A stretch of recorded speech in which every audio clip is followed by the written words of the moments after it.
Everyone and welcome back to the channel. मेरा नाम है नितिन और आज हम बात करने वाले हैं कॉन्फ्लुएंस के बारे में। अब कॉन्फ्लुएंस क्या होता है वो सारा आपको समझ में आ जाएगा और कॉन्फ्लुएंस कैसे हमें हेल्प कर सकता है हमारी ट्रेडिंग में, हमें डिसीजन लेने में, हमारे डिसीजन को कैसे और ज़्यादा एक्यूरेट बनाता है वो, कि हमें कॉन्फर्मेशन मिल जाता है कि हाँ हमारा जो डिसीजन है वो बिल्कुल सही है। उसके बाद अगर स्टॉप लॉस हिट भी हो जाए तो सही है, बट हमने डिसिप्लिनरी एक ट्रेड लिया है तो हम सेटिस्फाइड रहते हैं। तो कॉन्फ्लुएंस क्या होता है उसको मैं आपको ट्रेडिंग की टर्म्स में समझाऊं उससे पहले मैं आपको एक बार इसका इंग्लिश में क्या मतलब होता है वो दिखा देता हूँ। तो यहाँ देखिए, कॉन्फ्लुएंस का मतलब क्या होता है, दो या अधिक वस्तुओं का मेल। अब इंग्लिश में इसका मतलब क्या है, the way in which two or more things come together to become one single thing.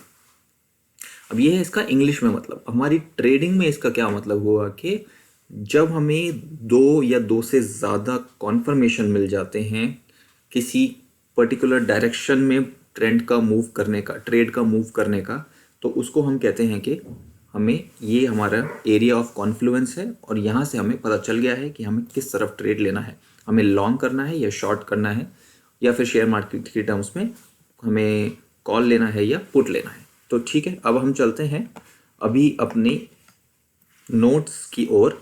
तो यहाँ पे देखिए, यहाँ मैंने आपके लिए ऑलरेडी नोट्स बनाए हुए हैं कि मोस्ट ऑफ द ट्रेडर्स जो हैं, जो कॉन्फ्लुएंस का जो कॉन्फर्मेशन लेते हैं वो उसमें वो किन किन चीज़ों का ध्यान रखते हैं, मेनली कौन कौन सी चीज़ें होती हैं। तो यहाँ पे देखिए, हमारा जो सबसे पहले एक आता है वो होता है support and resistance. Okay, support and resistance हम सबको पता है कि अगर वो नहीं आता, हमें कैसे सपोर्ट एंड रेजिस्टेंस मार्क करना है, तो फिर ट्रेडिंग हो ही नहीं पाएगी। ठीक है, सही ट्रेडिंग नहीं हो पाएगी किसी भी तरह से। तो support and resistance I am hoping कि आपको पता है किस तरह से अप्लाई किया जाता है। उसके बाद है ट्रेंड। ठीक है, हाँ, कि ट्रेंड इज़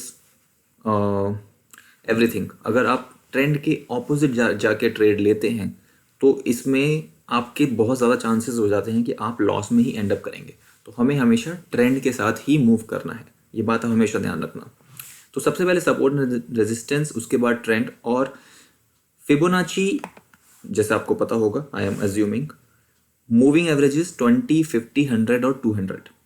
तो ये जो है मेन मूविंग एवरेजेस हैं 20, 50, 100 और 200, जिसको मेनली लोग जो अच्छे ट्रेडर्स हैं वो जो देखते हैं, क्योंकि ये जो एवरेजेस हैं, मूविंग एवरेजेस, ये बहुत ही एक्यूरेट हमें डिसीजन लेने में हेल्प करती है। उसके बाद इंडिकेटर्स, फॉर एग्जांपल आरएसआई या फिर स्टॉकेस्टिक आरएसआई। उसके बाद इन तीनों को देखिए, मैंने इसलिए ब्लू मार्क नहीं किया क्योंकि हम जो है सपोर्ट एंड रेजिस्टेंस को पहले देखेंगे, उसके बाद ट्रेंड देखेंगे और कैंडलस्टिक पैटर्न्स। पहले हम इन तीनों चीज़ों का कॉन्फर्मेशन लेंगे, फिर हमारा एरिया ऑफ कॉन्फ्लुएंस डिसाइड करेंगे और हमें पता चलेगा कि हमारा डिसीजन सही है कि नहीं। उसके बाद हम एडिशनल कॉन्फर्मेशन के लिए फिबोनाची, मूविंग एवरेज और इंडिकेटर्स को देख सकते हैं। ठीक है, तो चलिए अब आपको मैं एग्जाम्पल के साथ समझाता हूँ कि कैसे हम अपने ट्रेड को आइडेंटिफाई कर सकते हैं कि हमें कॉल लेना चाहिए या पुट। तो यहाँ पे मैंने चार्ट खोल लिया है। ठीक है, अब इससे पहले हम वीडियो में आगे बढ़ें तो वीडियो को लाइक और चैनल को सब्सक्राइब ज़रूर कर देना अगर आप चैनल पे नए हैं तो, ताकि यहाँ पे आपको अपडेटेड वीडियोस मिलती रहें टाइमली, और बेल का बटन ज़रूर दबा देना। तो चलिए अब यहाँ पे देखते हैं। तो देखिए, चार्ट मैंने यहाँ पे खोल लिया है और सब जो तीन चीज़ें मैंने आपको पहले बताई हैं वो कौन कौन सी हैं, सपोर्ट एंड रेजिस्टेंस और ट्रेंड और कैंडलस्टिक पैटर्न। तो यहाँ पे अगर हम देखें तो आप मुझे बताइए कि इस वक्त आपको यहाँ पे कौन सा ट्रेंड दिख रहा है इस चार्ट पे। ठीक है, ये मैंने सब चार्ट ढूंढ के आपके लिए सब चीज़ें मार्क कर रखी हैं ताकि हम उस चीज़ों में टाइम वेस्ट ना करें अपनी वीडियो में। तो यहाँ पे देखिए, क्लियरली हमें दिखाई दे रहा है कि चार्ट जो है वो, मतलब प्राइस जो है वो अप ट्रेंड में है, राइट। तो हमें यहाँ क्लियरली आइडिया मिल गया है कि हमारा पहला कॉन्फर्मेशन, हमें ट्रेंड का पता चल गया है कि अप ट्रेंड। सब दूसरा है सपोर्ट एंड रेजिस्टेंस। तो अब चलिए सपोर्ट एंड रेजिस्टेंस देख लेते हैं। तो यहाँ पे देखिए, ये एक सपोर्ट, जैसे कि यहाँ पे ये पहले रेजिस्टेंस था, फिर यहाँ पे एक रेजिस्टेंस था। अब जैसे ही प्राइस ने इसको ब्रेक किया, मैं इसको हटा देता हूँ, जैसे ही प्राइस ने इसको ब्रेक किया तो ये बन गया सपोर्ट। तो रेजिस्टेंस बिकम्स सपोर्ट। और यहाँ पे आप जैसे ये ग्रीन एरिया मार्क कर रखा है, यहाँ पे आप समझ जाइए कि जो रेजिस्टेंस था वो सपोर्ट बन चुका है और प्राइस यहाँ से अब ऊपर की तरफ जा रहा है। तो यहाँ पे हमारा दूसरा कॉन्फर्मेशन सपोर्ट रेजिस्टेंस का बताता है कि यहाँ से भी हमें एक कॉल का ट्रेड लेना है, यानी एक लॉन्ग का ट्रेड लेना है। ये दो कॉन्फ्लुएंस हमारे पास आ गए। अब हम जितने ज़्यादा कॉन्फ्लुएंस लेंगे, जितने ज़्यादा कॉन्फ्लुएंस हमें मिलेंगे, उतना ही ज़्यादा हमें कंफर्म होता जाएगा कि हमारा जो ट्रेड है वो हमें किस डायरेक्शन में लेना है और वो एक्यूरेट है या नहीं। ठीक है, अब हम थर्ड अपना देखते हैं कॉन्फ्लुएंस का जो फैक्टर है वो क्या है, कैंडल स्टिक पैटर्न्स। तो यहाँ पे हम देखते हैं, इसको मैं थोड़ा बड़ा कर देता हूँ। अब यहाँ पे आप देखिए कि कौन सा कैंडल स्टिक पैटर्न बन रहा है। अगर आपने हमारी पिछली वीडियो देखी होगी तो उसमें आपको पता होगा कि ये कौन सा कैंडल स्टिक पैटर्न है। उसमें मैंने क्लियरली विद एग्जाम्पल्स आपको समझाया हुआ है।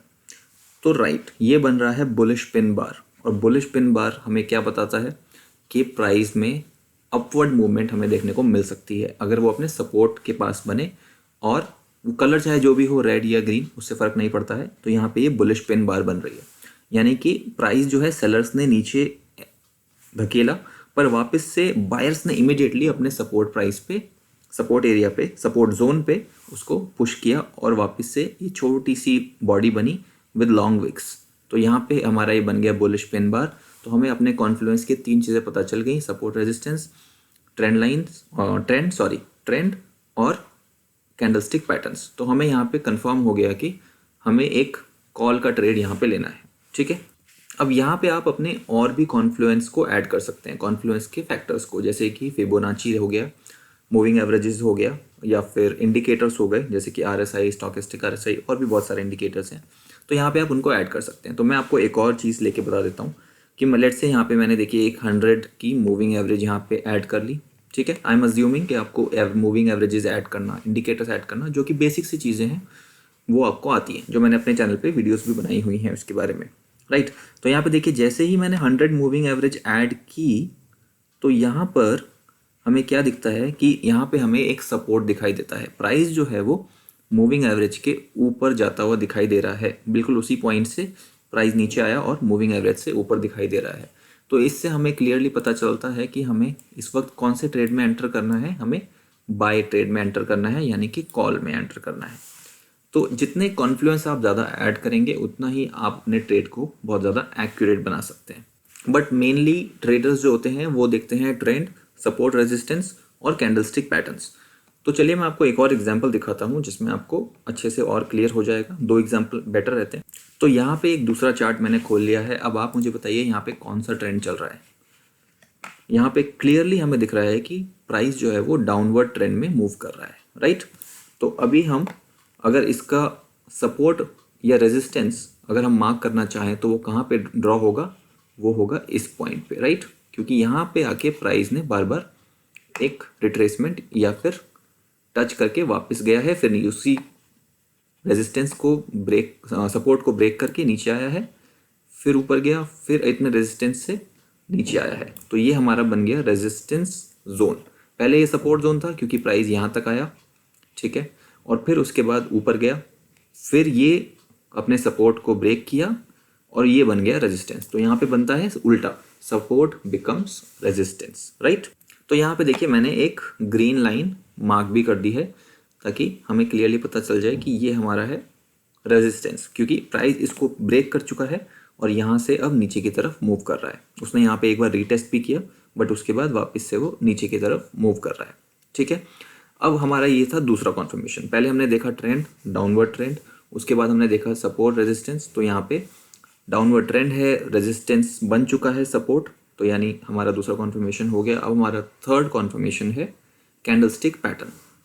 तो यहाँ पे हमारा बन रहा है कौन सा कैंडलस्टिक पैटर्न, ये वाला भी कैंडलस्टिक पैटर्न मैंने आपको अपनी पिछली ही वीडियो में बताया था, बुलिश पिन बार वाली वीडियो में ही।